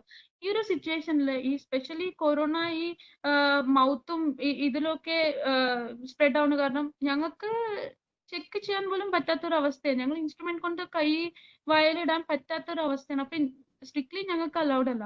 അപ്പൊ ഈ ഒരു കാലത്തിൽ പെയിൻ വരുമ്പോ എന്താ ചെയ്യാ. പെയിൻ വരുമ്പോ മെഡിസിൻ അല്ലാതെ വേറെ ഒരു ഓപ്ഷനും ഞങ്ങൾക്കില്ല. ബിക്കോസ് ഞങ്ങൾക്ക് പെയിൻ മാറ്റണമെങ്കിൽ ട്രീറ്റ്മെന്റ് ചെയ്യണം. വെറുതെ ജസ്റ്റ് ചെക്ക് ചെയ്താൽ പെയിൻ ഒന്നും പോയില്ല. അപ്പോൾ ട്രീറ്റ്മെന്റ് ചെയ്യാത്ത ഒരു അവസ്ഥയായിരിക്കണം. അപ്പൊ ആ ഒരു കണ്ടീഷനിൽ you have to maintain your oral hygiene. 2 നേരം ബ്രഷ് ചെയ്യുക. പിന്നെ അഥവാ ഇപ്പോ സപ്പോസ് നിങ്ങൾക്ക് ഒരു പുതിയ കാവിറ്റി ഉണ്ടെന്ന് വിചാരിക്കുക, പല്ലിന്റെ ഉള്ളിൽ ഹോൾ ഉണ്ടെന്ന് വിചാരിക്കുക. നമുക്ക് എപ്പോഴും പെയിൻ കില്ലർ കഴിക്കാൻ പറ്റില്ല, because it might effect your body. Okay, എത്ര പെയിൻ കില്ലർ കഴിക്കും? പെയിൻ കില്ലർ എങ്ങനെയെന്ന് പറഞ്ഞപ്പോ ഇപ്പൊ വേദന തുടങ്ങി, കുറച്ച് ഒരു 5-6 മണിക്കൂർ കഴിഞ്ഞാൽ വീണ്ടും വേദന തുടങ്ങും. If at all you have A cavity in your teeth, ഒരു പെയിൻ ഓഫ് എന്ന് പറഞ്ഞിട്ടുള്ള ഒരു ജെല്ല് കിട്ടും. കോൾഗേറ്റിന്റെ ഒരു പെയിൻ ഓഫ് എന്ന് പറഞ്ഞ ഒരു ജെല്ലുണ്ട്, അത് പെട്ടെന്ന് പെയിൻ മാറ്റും. അപ്പൊ ഒരു കോട്ടൺ റോൾ ഉണ്ടാക്കിയിട്ട് അതിന്റെ ഉള്ളിൽ ആ ഒരു ലിക്വിഡിന്റെ ഒരു ഡ്രോപ്പ് ഇട്ടിട്ട് അത് ആ കാവിറ്റിയുടെ ഉള്ളിൽ വെച്ചാൽ നിങ്ങളെ ആ സഡൻ പെയിൻ അങ്ങ് മാറി കിട്ടും. അറ്റ്ലീസ്റ്റ് നിങ്ങൾ പെയിൻ കില്ലർ കഴിക്കാതെ ആ ഒരു പെയിൻ ഓഫ് കഴിക്കുകയാണെങ്കിൽ നിങ്ങളെ പെയിൻ ടെമ്പററിലി സ്റ്റോപ്പ് ആവും. പിന്നെ നിങ്ങൾ ഓവറോൾ പല്ല് സെൻസിറ്റീവ് ആണെങ്കിൽ ആന്റി സെൻസിറ്റിവിറ്റി പല ടൂത്ത് പേസ്റ്റും കിട്ടും. ലൈക്ക് സെൻസോഡൈൻ ആയാലും തെർമോസീൽ ആയിരിക്കും. അത് നിങ്ങൾ ടെമ്പററിലി ഇപ്പോൾ ഈ ഒരു ലോക്ക്ഡൌൺ പീരീഡ് വരെ യൂസ് ചെയ്യുക. അതവിടെ 10 മിനിറ്റ് അപ്ലൈ ചെയ്ത് വെക്കുക. അത് കഴിഞ്ഞിട്ട് ബ്രഷ് ചെയ്യുക. ഇതേ ഇപ്പോ അറ്റ് പ്രസന്റ് ലോക്ക്ഡൌണിൽ നിങ്ങൾക്ക് ചെയ്യാൻ പറ്റുള്ളൂ. ലോക്ക്ഡൌൺ പീരീഡിൽ നമ്മൾ സംസാരിച്ചു dental health related to tension ആണോ എന്നുള്ളത്. Dental health related tension. ഇപ്പൊ ടെൻഷനിൽ ഞാനൊരു കാര്യം പറയാം. എന്റെ ഒരു പേഷ്യന്റ് ഉണ്ടായിരുന്നു, എക്സാമ്പിൾ ഞങ്ങൾ പഠിച്ചിരിക്കുന്ന കാര്യമാണ്. ചിലര് ഇപ്പൊ സ്മോക്കിംഗ് ഹാബിറ്റും പിന്നെ അങ്ങനെയുള്ള കാര്യങ്ങൾ ഹാബിറ്റ്സ് ഒക്കെ ഉണ്ടാവും.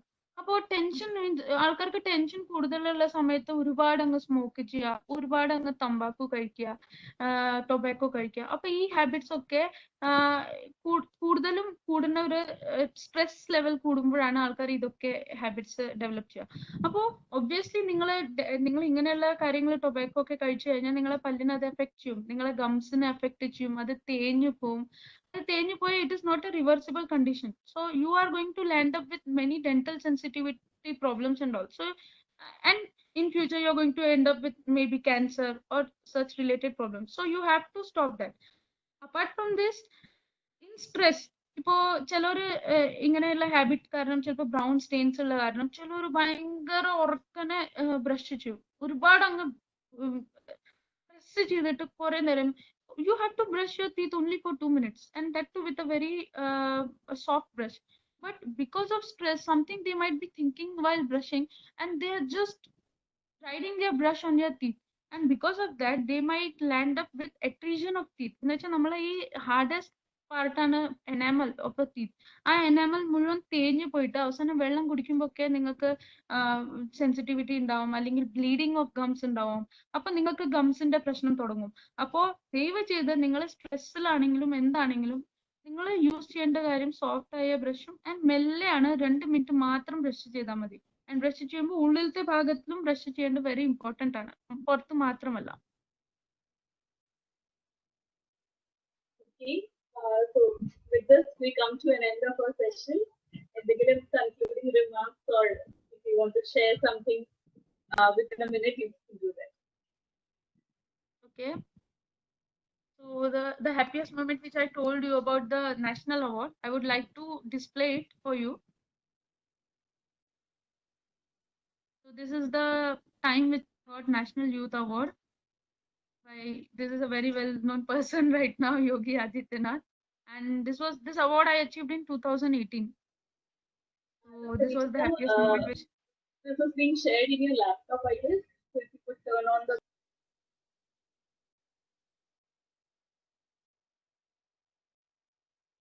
okay, can you see it? yes, you can see the happiest moment of your life. This is the happiest moment of my life, and this is the success which I have received in my dreams, which I have dreamt and which was my goal. So I achieved here. But this is not the end of my dreams, and this is not the end of my success. Now I'm craving for more success. So obviously, more and more have to come up, and I am in my journey. My journey is not an is never ending journey. Ma'am, thank you so much for being a part of this for the last hour. It was wonderful having you with us.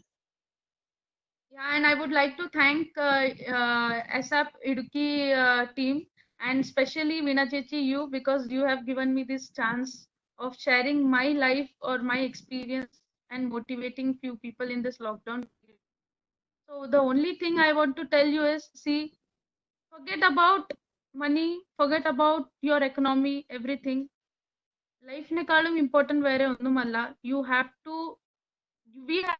fight whether this present condition, this corona condition, it may even take months to get better and better. So please stay home, stay safely.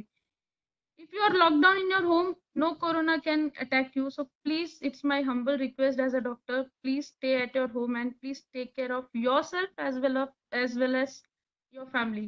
Don't become a reason for your family to get diseased. So that is the only thing I want to share with you. Please stay home. So much, ma'am. Thank you everybody for attending this session. We had a great time with Dr. Vichita. Stay tuned for more videos, for more live sessions from ASAP.